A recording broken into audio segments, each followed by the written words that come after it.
하나님의 말씀 구약성경 시편 141편 1절입니다. 구약성경 141편 1절부터 10절까지 말씀입니다.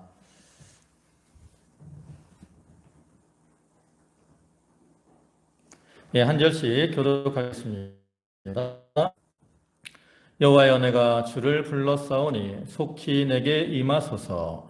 내가 주께 부르짖을 때에 내 음성에 귀를 기울이소서.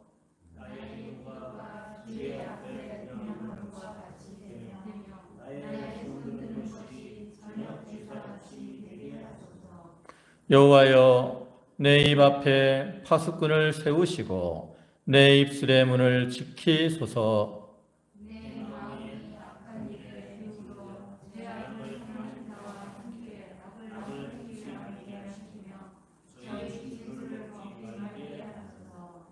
의인이 나를 칠지라도 은혜로 여기며 책망할지라도 머리에 기름을 같이 여겨서 내 머리가 이를 거절치 아니할지라. 저희의 재난 중에라도 내가 항상 기도하리로다.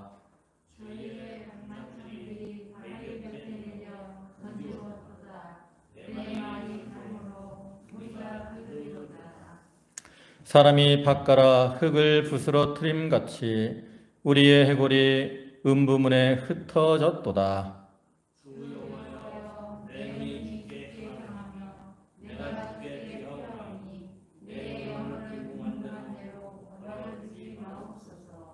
나를 지키사 저희가 나를 잡으려고 놓은 올무와 행악자의 함정에서 벗어나게 하소서. 악인은 자기 그물에 걸리게 하시고 나는 온전히 면하게 하소서. 아멘. 오늘 시편 141편 1절부터 10절까지 말씀을 보셨는데요. 여기 이 시편 140편의 말씀은 지난주에 살펴본 바와 같이 그 140편부터 142편까지 이어지는 다윗의 시 중에 하나로서 시종여일하게 하나님께서 시인 자신의 부르짖음에 응답하실 것을 열렬하게 간구하고 있는 것입니다. 그래서 이러한 시의 두드러진 특징은 다윗이 자기가 처한 그 부당한 상황 가운데서도 원수에 대한 원망이 없이 스스로를 돌아다보면서 반성하는 자세로 하나님의 공의의 판단을 기다리고 있다라는 거죠. 그래서 이 시의 어떠한 배경은 다윗이 사울에게 쫓겨다닐 때에 그 엔게디 굴에서 이 사울을 죽일 기회가 있었는데 그때 하나님이 7장만 자르고 살려준 것을 배경으로 지은 것으로 추정이 되는 겁니다. 이 시는 크게 세 부분으로 구성이 되어 있는데, 먼저 전반부는 그 본시의 서론에 해당하는 부분으로서 시인의 기도가 하나님께 올려져서 그분을 기쁘시게 하는 분향과 제사처럼 온전히 상달되기를 간구하고 있는 내용이고요. 그다음에 이어지는 중반부에서는 이 본시의 본론에 해당하는 부분으로서 시인 자신이 처한 그 시련의 상황 속에서 자신을 성결케 유지함으로 말미암아 악에 물들지 않기를 간구하는 그러한 내용이 나타나 있습니다. 그리고 마지막으로 끝으로 후반부에서는 이 시의 결론에 해당하는 부분으로서 여기서 시인은 자기의 힘으로 그 악인들의 올무에서 벗어날 수가 없기 때문에 하나님께 피하며 하나님을 의지함으로 그러한 악인들의 손에서 벗어나기를 간절히 소망하며 기도하고 있는 내용입니다. 우리가 여기서 가장 주목해야 될 것은 그 환난에 대처하는 다윗의 어떠한 신앙의 모습이라는 거죠. 즉 다윗은 이렇게 자기가 당하는 여러 가지 환난 중에서 하나님을 원망하거나 또 자기를 괴롭게 하는 그 악인들에 대해서 또 원망하거나 싸우거나 하기에 앞서서 먼저 자기 자신을 돌아보고 있다라는 거죠. 또 자기를 돌아봐서 스스로의 허물을 이렇게 찾아보고 근신하는 그러한 신앙의 자세를 보여주고 있습니다. 그래서 오늘날 우리들도 이러한 다윗의 모습처럼 우리가 살다 보면 악인들에 의해서 환난을 당하기도 하고 또 여러 가지 어려움들을 만나기도 하는데 우리가 그 가운데서 취할 자세가 어떤 것이냐? 우리가 다른 사람이 나를 괴롭게 한다고 그 사람을 원망하거나 또 하나님께서 나를 괴롭게 했다고 해서 하나님을 원하지 말고 먼저 자기를 돌아보는 그러한 자세를 자기가 바로 설 수 있고 그러한 자들이 하나님을 기쁘시게 할 수가 있는 거예요. 그래서 경성하여 깨어있으라 말씀하잖아요. 또 마태복음 26장 41절에서 보면 예수님께서도 이렇게 말씀을 하세요. 시험에 들지 않게 깨어있어 기도하라. 마음에는 원이로되 육신이 약하도다. 깨어있어야 자기를 바라보고 우리가 하나님 앞에 바로 서는 그러한 자가 될 수 있다라는 거죠. 그래서 우리가 이 말씀을 보면서 우리가 믿음에 바로 서서 하나님을 기쁘시게 하고 그를 통해서 하나님의 보호하심과 또 구원의 은혜를 덧입는 성도들이 다 되도록 해야 되겠습니다. 예, 본문은 5대지입니다. 첫째 대는 1절로 2절 성도가 주께 부르짖음. 그 다음에 둘째 대지는 3절로 4절 입과 마음과 행동을 지켜달라고 함. 그 다음에 셋째 대지는 5절 복된 자는 채찍과 책망을 달게 받음. 그 다음에 넷째 대지는 6절 핍박자들이 징계받을 때 성도가 말씀을 증거함. 그 다음에 다섯째 대지는 7절로 10절 하나님은 성도를 보호하고 악인은 심판하시고 또 보시면 여호와여 내가 주를 불렀으니 속히 내게 임하소서. 내가 주께 부르짖을 때에 내 음성에 귀를 기울이소서. 나의 기도가 주의 앞에 분향함과 같이 되며 나의 손드는 것이 저녁 제사같이 되게 하소서 그랬습니다. 여기서 다윗은 하나님을 간절히 찾으면서 그 하나님 앞에 자기의 사정을 이렇게 아뢰고 그러면서 하나님께서 속히 자기의 기도에 응답해 주시기를 간구하고 있는 내용입니다.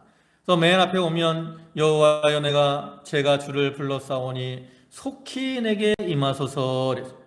여기 속히 임하소서라는 말은 내게 오기를 서두르소서라는 뜻인데 이것은 다윗이 그 환난으로 인해서 어떤 조급함을 가지거나 또 인내하지 못함을 나타내는 게 아니에요.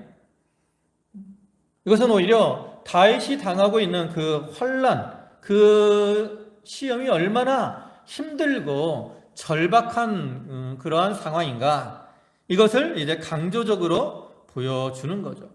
우리가 성경을 보면 하나님 속히 나를 도우소서라는 그러한 표현들이 많이 나오거든요.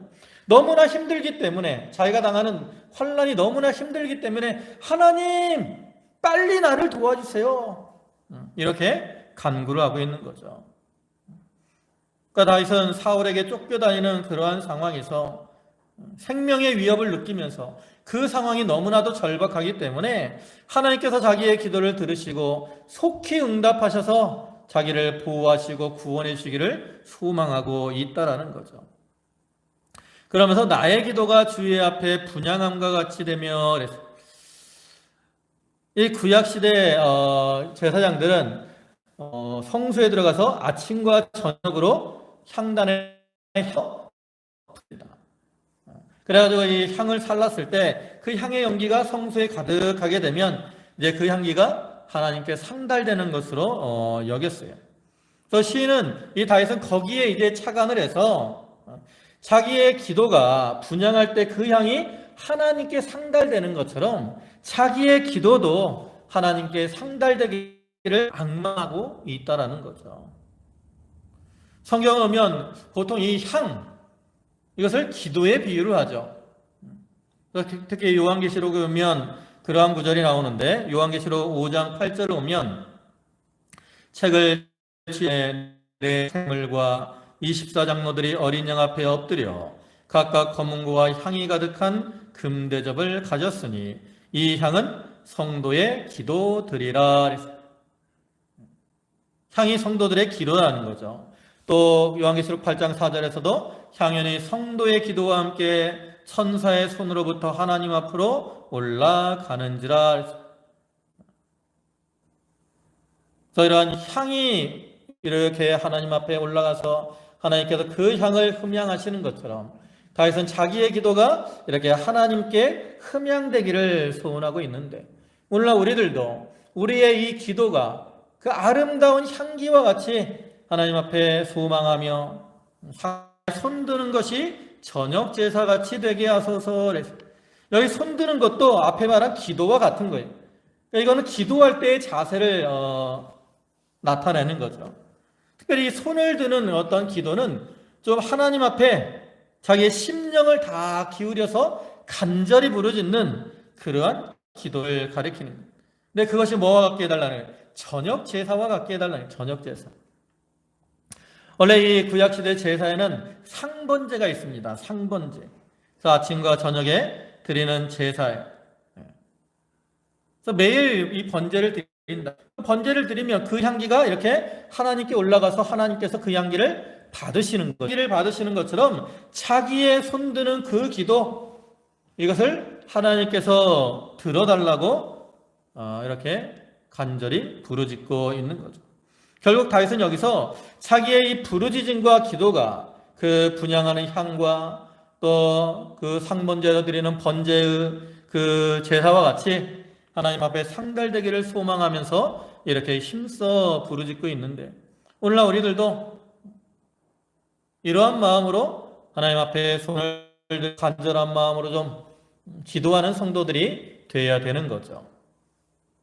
그 다음에 3절에 여호와여 내 입 앞에 파수꾼을 세우시고 죄악을 행하는 자와 함께 악을 행치 말게 하시며 저의 진술을 먹지 말게 하소서. 여기는 이제 다윗이 실제로 기도하는 내용이 나옵니다. 세 가지로 나오죠. 첫째로는 뭐라 그랬어요? 내 입 앞에 파수꾼을 세우시고 내 입술의 문을 지키소서 그랬어요. 이 말의 의미는 뭐예요?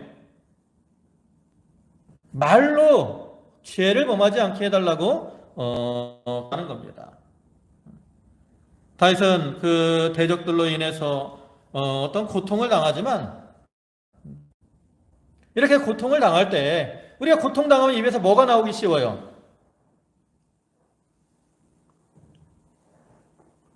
보통 우리가 남에게 이렇게 남의 다른 사람에 의해서 핍박을 받고 고난을 받으면 우리가 입에서 보통 뭐가 나오기 쉬워요? 그 사람에 대한 원망, 불평, 미워하는 말, 이런 것들이 나오기가 쉽다라는 거죠. 그죠? 또 하나님에 대한 원망이 나오기도 쉬워요. 그 광야에서 이스라엘 백성들이 조금만 어려움이 닥쳐도 모세를 원망하고 하나님을 원망한 것처럼 인간은 전적으로 이렇게 참 연약하기 때문에 고난을 만나면 입술로 원망과 불평의 말을 하기가 쉽다라는 거죠. 하나님께서 자기의 입술에 파수꾼을 세우시고 자기 입의 문을 지키셔서 자기가 입으로 하나님을 원망하거나 그 원수들에 대해서 비방하는 그러한 죄, 입술로 범하는 죄를 범하지 않게 해달라고 하나님 앞에 기도하고 있는 겁니다. 잠언 13장 3절을 보면 입을 지키는 자는 그 생명을 보전하나 입술을 크게 벌리는 자에게는 멸망이 오느니라. 그래서 입을 우리가 지키는 게 중요해요. 우리가 이 범하는 죄 중에 많은 죄가 뭐예요? 바로 입술로 범하는 죄라고. 특히 드러나는 죄, 남을 미워하는 말, 욕하는 말, 또 불평의 말, 원망의 말, 이게 다 입술로 죄를 짓는 거라. 근데 입술로 이렇게 입을 벌려서 이러한 죄를 범하는 자에게는 멸망이 오게 된다라는 거죠. 그래서 다윗이 하나님 앞에 자기의 입술의 파수꾼을 세우시고 입의 문을 지키셔서 입술로 범죄하지 않기를 기도한 것처럼 오늘날 우리들도 하나님께서 우리의 입술을 지키셔서 이 입술로 죄 짓지 않도록 늘 삼가 조심하는 자가 되어야 되는 거예요. 두 번째 기도는 뭡니까? 마음이 악한 길로 향하지 않도록 마음을 지켜주시기를 간구하고 있습니다. 이 기도의 내용은 예수님께서 가르쳐 주신 주기도 중에 시험에 들게 하지 마옵시며 라는 말과 유사한 것. 그래서 죄의 유혹이 닥쳐오면 그 유혹으로 인해서 우리 마음이 넘어갈 수가 있다고. 그래서 마음이 그 죄의 유혹에 넘어가지 않도록 마음을 지켜달라고 간구를 하는 거죠. 보통 우리가 죄를 지을 때도 오면 먼저 이 행동으로 죄를 짓기 전에 뭐가 먼저 죄를 짓는 거냐면 마음이 먼저 죄를 짓는 겁니다. 마음이 먼저 그 미혹이 돼서 넘어갔기 때문에 그 다음에 뭐가 나오는 거예요? 행동이 나타나는 거죠. 그래서 다윗은 자기의 그 마음이 악한 기울어져서 죄악을 행하는 자와 함께 악을 행하는 그러한 길에 서게 될까봐 그것을 두려워하면서 하나님께서 자기의 마음을 지켜달라고 기도하고 있는 겁니다. 잠언 4장 23절의 말씀을 보면 무릇 지킬 만한 것보다 더욱 내 마음을 지키라. 생명의 근원이 이에서 남이니라. 우리 인간들은 전적으로 이 마음이 연약하다고. 조금만 이렇게 마귀가 건들면 쉽게 넘어가요. 쉽게 넘어가. 하나님이 우리의 마음을 지키시지 않으면 우리의 마음도 죄의 미혹을 받아서 마귀의 미혹을 받아서 넘어가기가 쉽다라는 거죠. 그래서 우리의 마음을 지키기 위해서 어떻게 해야 돼요? 다윗과 같이 하나님 앞에 기도해야 된다라는 거예요. 네, 세 번째는 뭐라 그래요? 저희 진수를 먹지 말게 하소서 그랬어요. 이 말은 뭐냐면 행동을 시켜달라는 거예요. 진수가 뭐예요? 진수성찬 하잖아요. 진수성찬, 그죠? 아주 맛있는 음식을 가리키는 거예요. 근데 이것은 그 악인들이 악을 행하면서 그 악행을 통해서 얻는 어떤 부당한 이익과 같은 걸 가리키는 거예요. 악을 행하면서 부유하게 살고 또 음식을 먹으려고 하는 그런 악인들의 행동을 가리키는데, 그런 악인들과 연합이 돼서 그들이 좋아하는 그러한 진수 먹지 않게 해달라는 거죠. 다시 말해서 행동으로 악인들과 함께 죄를 짓고 그 죄악의 결과로 어떤 이익을 얻는 그러한 행동을 하지 않게 해달라고 하나님 앞에 간구하고 있는 거예요. 그러니까 다윗은 여기서 세 가지를 위해서 기도하잖아요. 하나는 무엇을? 입술을, 말로 죄를 짓지 않게 해달라고 하나님 앞에 기도를. 두 번째는 뭐예요?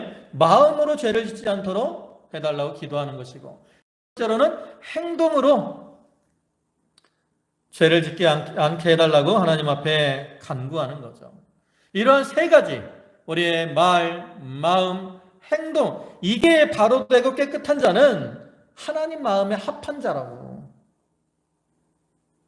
하나님은 그러한 자들을 기뻐하시고 그러한 자들에게 은혜를 주시는 거죠. 그래서 오늘날 우리들도 말로 죄를 짓지 않도록 조심을 해야 됩니다. 또 우리의 마음으로 미혹을 받아 죄를 짓지 않도록 조심해야 되고, 우리의 행동으로 또 죄를 짓지 않도록 늘 삼가 조심해야 돼요. 내가 그걸 못하면, 연약해서 못할 것 같으면 어때요? 다윗과 같이 내 입술을 지켜주시고 내 마음을 지켜주시고 내 행동을 지켜달라고 하나님 앞에 간구해야 되는 거죠. 그 다음에 5절에 의인이 나를 칠지라도 은혜로 여기며 책망할지라도 머리에 기름같이 여겨서 내 머리가 이를 거절치 아니할지라. 저희의 재난 중에라도 내가 항상 기도하리로다. 여기 다윗은 의인이 자기를 칠지라도 어떻게 해요? 은혜로 여기고, 또 책망할지라도 머리에 기름과 같이 여겨서 좋게 여기고 그들을 귀하게 여기겠다라는 거예요. 여기서 의인이 여기서 나를 쳤다라는 말은 무슨 상대방을 해하기 위해서 무기와 같은 것으로 쳤다라는 그러한 개념이 아니라, 그 사람이 이렇게 상대방이 잘못된 길로 가지 않도록 바른 길로 나아가도록 이렇게 말로 질책을 하는 것을 가리키는. 그러니까 바로 뒤에 나오는 책망이라는 말과 같은 뜻인 거죠. 그러니까 결국 의인이 시인을 치는 이유가 뭐예요? 잘 되라고, 바른 길로 가라고. 지기 때문에 그래요. 책망할지라도 머리에 기름같이 여겨서 그래. 여기 머리에 기름같이 여겼다는 것은 원래 히브리인들은 그 사랑하는 사람에게 기름을 붓거나 또 환영하는 의미로 상대방의 머리에 이렇게 기름을 부어줬다고. 그러니까 여기 머리에 기름같이 여겼다는 건 뭐예요? 상대방이 나를 사랑해주고 환영해주는구나라는 그러한 의미로 받아들였다라는 거죠. 그러니까 다윗은 이렇게 겸손한 자세로 다른 사람이 나를 책망할 때, 이 사람이 나를 사랑해서 내가 잘 되라고, 내가 잘못된 것을 고치라고 이렇게 나를 책망하는구나. 그래서 그것을 기쁘게 받아들였다. 그래서 실제로 사무엘하를 보면 다윗이 범죄한 내용이 나오죠. 다윗이 범죄한 내용이 우리 잘 아는 내용이 있잖아요. 다윗이 바세바와 간음을 행하고 이제 우리아를 죽게 만드는 죄를 범합니다. 그때 나단 선지자가 나와서 다윗을 책망한다고. 그때 다윗이 어떻게 했어요? 다른 나쁜 선지자가 책망하면 오히려 그 선지자를 옥에 가두거나 해야 하는 사람들이 많아요. 그런데 다윗은 그 나단 선지자를 통해서 주는 책망을 어떻게 했어요? 달게 받고 그 앞에서 통회하며 하나님 앞에 회개하고 부르짖었다고. 이게 다윗의 좋은 신앙의 모습입니다. 사울과는 반대되는 그게 좋은 신앙. 사울도 똑같은 죄를 범했어요. 아말렉을 진멸하라고 하는 하나님의 명령을 불순종하고 소와 양을 살려왔다고. 여러분, 다윗이 범한 죄가 큰 것 같아요? 사울이 범한 죄가 큰 것 같아요? 인간적으로 볼 때는 다윗이 범한 죄가 훨씬 큰 겁니다. 간음을 행했죠. 자기의 부하를 죽는 자리로 보냈죠. 얼마나 악해요. 사울은 사람들에게 피해를 끼친 게 아니에요. 그냥 소와 양 좋은 것으로 가져오고 그 다음에 아가광 살려온 거 이거밖에 없다고. 실제적으로 볼 때 오히려 인간의 행위로 볼 때는 사울이 행한 거는 그렇게 그럴 수도 있지 라는 생각이 들 수도 있어요. 근데 하나님은 다윗을 마음에 합한 자라 그랬고 사울은 어떻게 해요? 버리셨다라는 거죠. 왜 그러느냐? 그 죄를 범한 다음에 그 뒤에 나타나는 모습들이 다르기 때문에.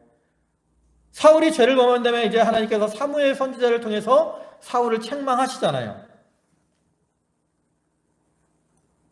네가 왜 하나님 명령을 어기고 책망한다고? 그러니까 사울이 뭐라 그래요? 내가 잘못했습니다. 그래요? 아니라고. 사울은 어떻게 해요? 백성들이 하나님께 제사하려고 좋은 것들을 가져온 겁니다. 책임을 백성들에게 돌리고 변명하기에 급급했다라는 거죠. 반면에 다윗은 더 악한 죄를 범했지만 하나님께서 나단 선지자를 통해서 다윗을 책망할 때 다윗은 그 심상이 뜨고 요가 젖도록 기도했다라고. 이게 뭐예요? 그 책망의 말을 듣고 눈물을 흘리며 회개한 다윗의 모습을 보여주거든요.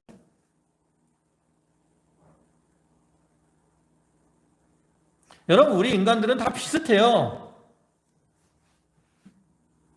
우리가 잘난 사람 같아도 다 하나님 보시기에는 더러운 옷을 입은 자와 같고 다 죄악된 길을 걸어간다고. 그런데 그 죄를 범한 다음에 하나님이 우리를 책망하실 때 그때 어떠한 태도를 취하느냐, 이게 중요한 거예요.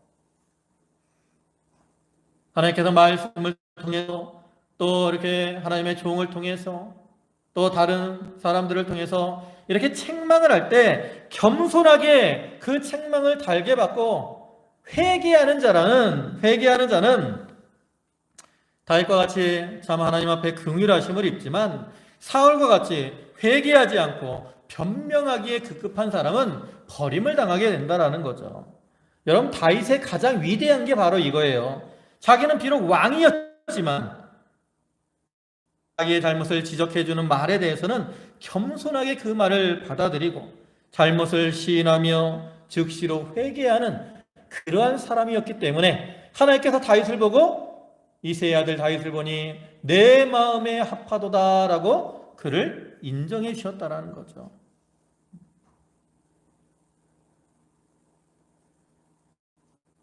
오늘날 우리들도 이러한 다윗의 모습처럼 우리가 잘못된 길로 우리가 얼마든지 죄 범할 수 있어요.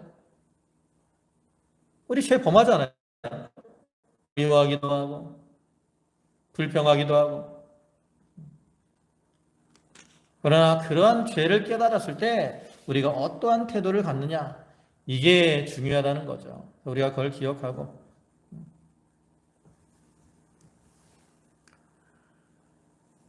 이렇게 하나님께서 말씀을 통해서 또 예배 시간에 어떤 자기 마음에 가척되는 이러한 말들이 이렇게 자기에게 들리면 그것이 나를 사랑해서 하나님이 주시는 책망의 말로 우리가 달게 받고, 그 말을 따라서 자기를 만들어 나가는 자가 됩니다. 나를 비방하는 말이 아니면, 책망하는 말이면 사랑해서 하는 줄로 알아야 돼요. 자녀들을 책망할 때도 미워해서 책망하는 게 아니라고요. 사랑해서 책망을 하는 것이고 권면하는 거죠. 그 책망을 달게 받는 자가 복이 있는 겁니다. 또 뒤에 뭐라 그래요? 저희의 재난 중에라도 내가 항상 기도하리로다. 다윗은 자기를 책망하는 자들을 위해서 어떻게 해요? 그들이 나를 사랑해서 이렇게 책망해 주는 줄 알고 자기도 그들을 사랑하기 때문에 그들이 이렇게 고난을 당할 때 다윗도 그들을 위해서 기도를 해준다라고 말씀을 하고 있잖아요. 이렇게 사랑으로 하나 되는 관계, 이게 참 복된 관계고 아름다운 그러한 신앙의 관계가 아닐 수 없습니다. 그 다음 6절에 저희의 관장들이 베어 던지웠도다. 내 말이 닮으로 우리가 들으리로다.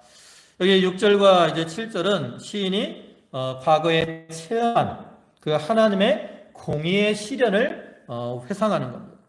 하나님께서 과거에 악인들을 심판하시고 그 자기를 구원해 주신 것처럼 현재 지금의 상황에서도 자기를 구원해 주시기를 소망하며 나아가는 거죠. 저희 관장이거든 원래 재판관 또 통치자를 가리키는데 뭐 과거에 다윗을 이렇게 대적하고 핍박하던 사울이나 또 사울의 신하들을 가리킨다고 할 수 있어요. 근데 그들이 바위 곁에 내려 던지웠도다 그랬어요. 그러니까 바위 곁에 던져져서 죽음을 당한다라는 거죠. 그러니까 다윗을 이렇게 대적하던 이 원수들이 아주 비참한 하나님의 징계, 비참하게 죽은 것을 가리키는 거예요. 그리고 그때 그런 악인들을 따라가던 자들이 하나님께서 이렇게 악인들을 심판하시는 모습을 보고 이제 다윗에게로 돌아와서 다윗의 명령에 청종하게 되었다라는 거죠.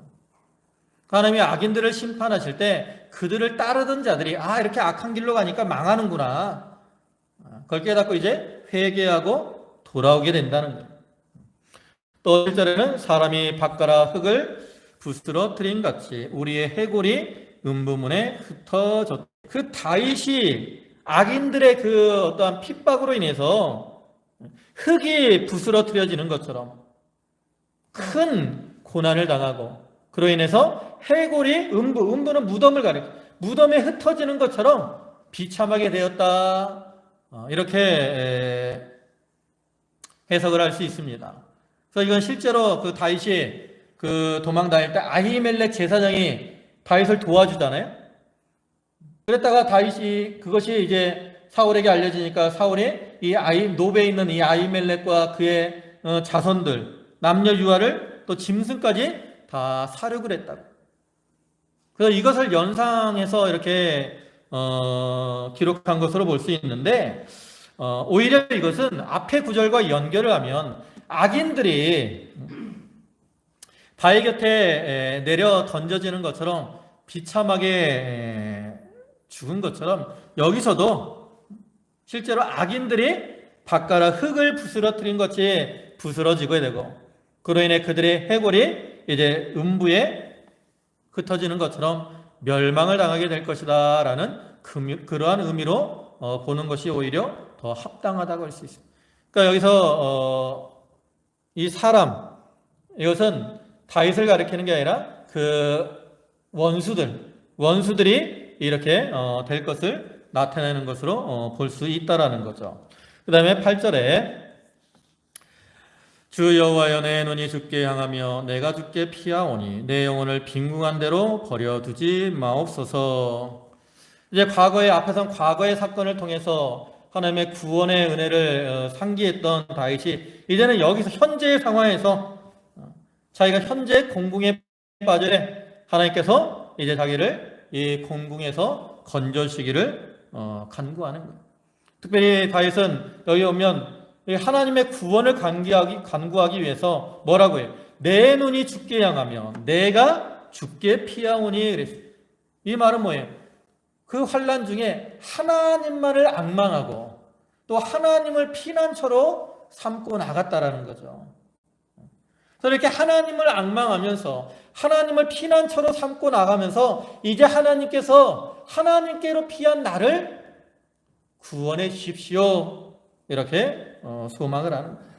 언제나 하나님은 우리가 하나님께로 향하고 하나님께 피하면 그러한 자들을 어떻게 해요? 지키시고 보호하신다고. 그래서 그러한 하나님을 믿고 하나님께 피하면서 하나님의 도우심을 간구하고 있는 거예요. 그 다음에 9절에 나를 지키사 나를 잡으려고 놓은 올무와 행악자의 함정에서 벗어나게 하옵소서. 악인은 자기 그물에 걸리게 하시고 나는 온전히 면하게 하소서. 이렇게 악인들이 다윗을 하려고 올무를 놓고 함정을 놓고 그물을 치지만 이제 하나님께서 자기를 하나님께로 피하는 나를 하나님께서 지키셔서 그러한 올무에 빠지지 않도록 함정에 빠지지 않도록 그물에 걸리지 않도록 지켜달라는 것이고 오히려 그 원수들이 자기들이 판 그 올무 함정 그물에 걸리게 해달라 이렇게 간구를 하고 있는 거예요. 이 말은 앞에 40장 9절에서 140편 9절에서 나를 애우는 자가 그 머리를 들 때에 저희 입술의 해가 저희를 덮게 하소서라는 말과 유사한 거예요. 구원하심을 간구하고 있다라는 거죠. 우리가 여기서 이렇게 다윗이 환난 중에 하나님 앞에 기도하고 있는데 제일 중요한 게 뭐라 했어요? 그 환난 중에 다윗은 악인들, 원수들을 원망하거나 하나님께 불평하지 않고 먼저 누구를 돌아봤다고요? 자기를 돌아봤다라는 거. 자기를 돌아보고 자기의 자리를 찾아서 회개하면서 하나님 앞에 겸손한 모습으로 하나님 앞에 기도하면서 하나님의 도우심을 간구하고 있는데 우리가 그러한 다윗의 모습을 우리도 기억하면서 우리가 우리 앞에 닥쳐오는 여러 가지 혼란 중에 먼저 자기를 돌아보고 회개하고 하나님 앞에 부르짖음으로 하나님의 긍휼하심 또 자비 은총을 덧입는 그러한 성도들이 되도록 해야 되겠습니다. 기도하시겠습니다. 만복의 근원이 되시고 우리의 힘과 도움이 되시는 주님, 다윗이 참 원수들로 인해 해를 당하고 참 괴로운 가운데 있지만 주여 그는 하나님 앞에 기도하며 자기의 기도가 분향한 것 같이 또 저녁 제사와 같이 하나님 앞에 상달되기를 소망했고 또 그는 자기가 당하는 모든 환난 중에 원망하거나 불평하기 전에 먼저 자기를 돌아오며 겸손한 자세로 하나님 앞에 기도하는 자가 되었습니다.